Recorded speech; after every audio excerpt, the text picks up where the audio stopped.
arm. Did this? It's probably better if you just come here. Wes. What? You have to shoot him in the head, or they always come back. I still prefer the packaging.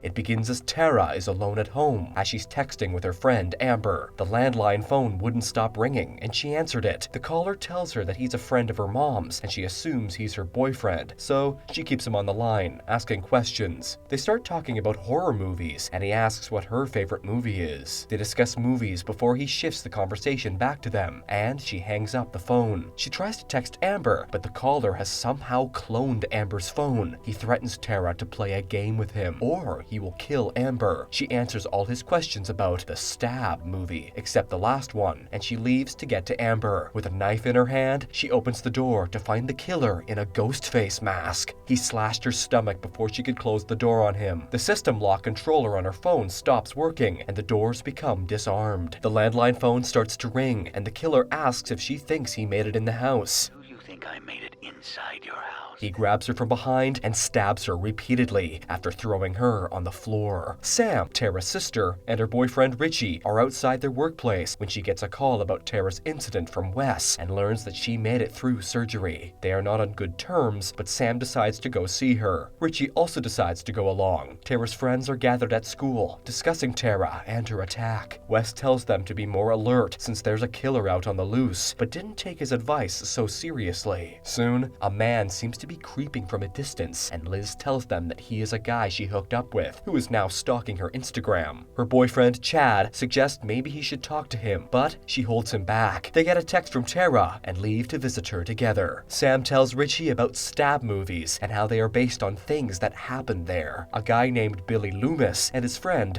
carved up a bunch of high school kids while wearing a Ghostface mask. He doesn't seem to believe her, but every decade or so, some idiot gets the bright idea to put on the mask and kill his friends to get famous too.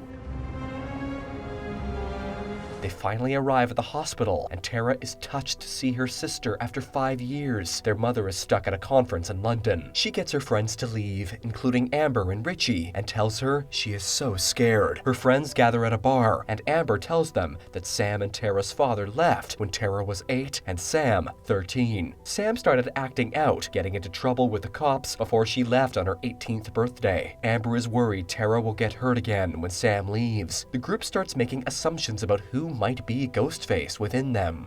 But we're all suspects.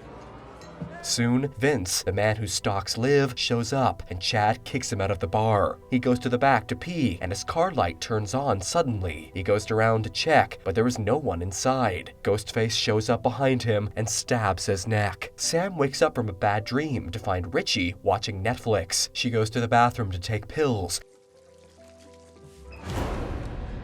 and sees a man in the mirror who asks her if her antipsychotics are working for her. Her phone starts to ring, and Ghostface starts speaking from the other end. She challenges him to come get her, and he shows up behind her and starts to chase her. She escapes and tells the police who are outside on standby. The call came from Amber's number, and she defends herself, saying that he cloned her phone before he attacked Tara. When Richie is asked, he tells them he was watching Netflix. Amber was at the police station with the group, being interviewed by Deputy Judy, Wes's mom. Judy calls Sam outside and warns her that she knows her and all the trouble she caused her family. She tells her to leave with Richie the next day.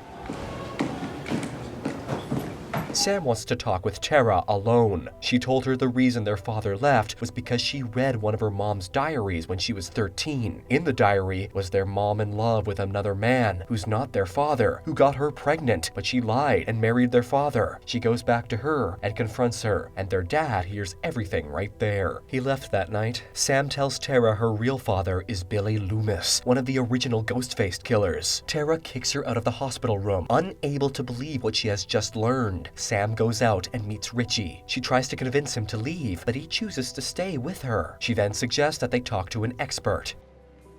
This is that part, Richie.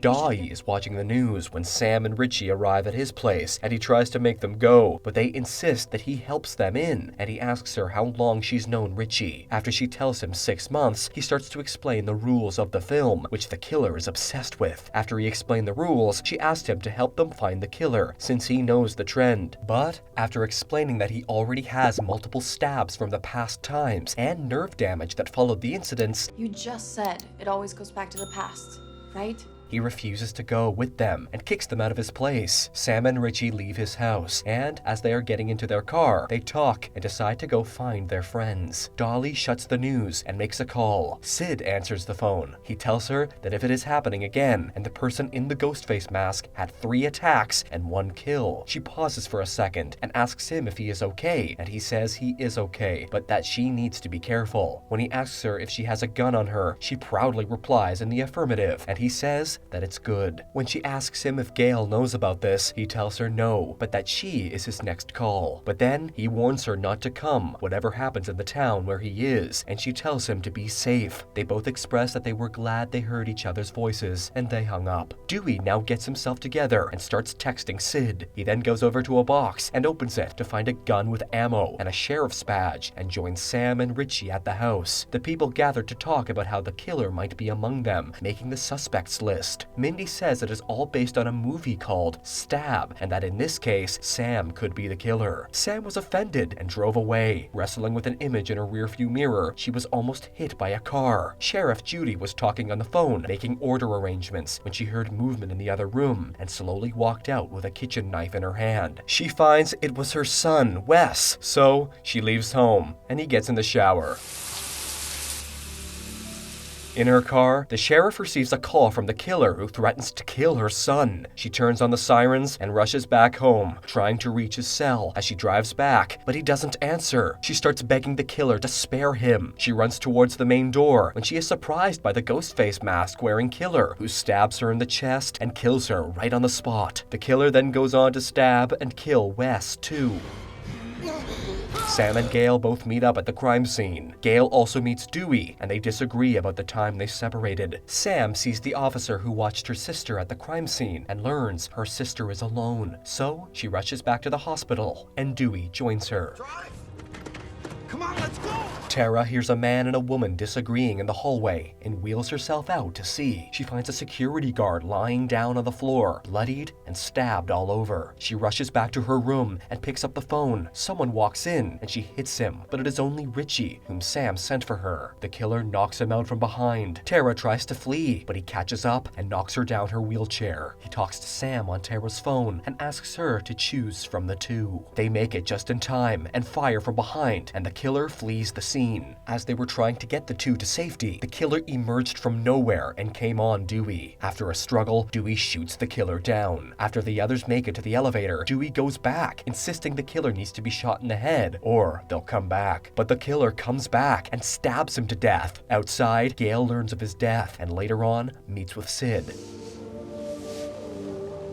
Sam takes her sister and starts to leave town when Sid suggests she stay and help her and Gail kill the murderer. She refuses and leaves with Tara and Richie. Tara has lost her inhaler, and they convince Richie they need to get on from the nearest pharmacy. At a memorial held for Wes, Mindy and Amber have an intense talk downstairs about either one being a possible suspect. When Chad won't go upstairs to make out with her, Liv is pissed and leaves the party. He tries to reach her, but fails, so he follows. Outside, he reaches a text on his phone from Liv, and he follows the lead. But it was a trick by the killer, and he ends up being stabbed to death. Sam and the two make it to the party, and they all go in to get the inhaler. Richie tells everyone to leave, since there was a killer on the loose. When Liv returned, Mindy asked her about her brother, who had gone out looking for her earlier, but Liv didn't see him. Sid and Gail were driving to Sam's location when they learned they stopped at the party house. Sid calls Sam and tells her to go out, since that was a trap. You need to get out of that house right now. Sam Sam rushes in when she hears Mindy get attacked. The killer flees, and the rest return and gather there. While they were all pointing fingers, Amber pulled out a gun and shot Liv in the head. Sid and Gail make it to the house and start approaching with guns out when Amber appears to distract them. Then she shoots Gail and runs back in. Inside, another twist takes place when Richie stabs Sam and points a gun at Sid. Amber emerges out of the mask and they start terrorizing the group. Richie goes on to Sam and Sid and Gail onto Amber. In the end, Sam manages to stab Richie and shoot him in the head. Sid and Gail set Amber on fire and Tara shoots her in the head. Medics flood the area and tend to the wounded. Sam goes over to thank Sid and Gail and still sees the ghost image in reflections. She climbs into the ambulance with Tara. The film ends as reporters report live from the scene.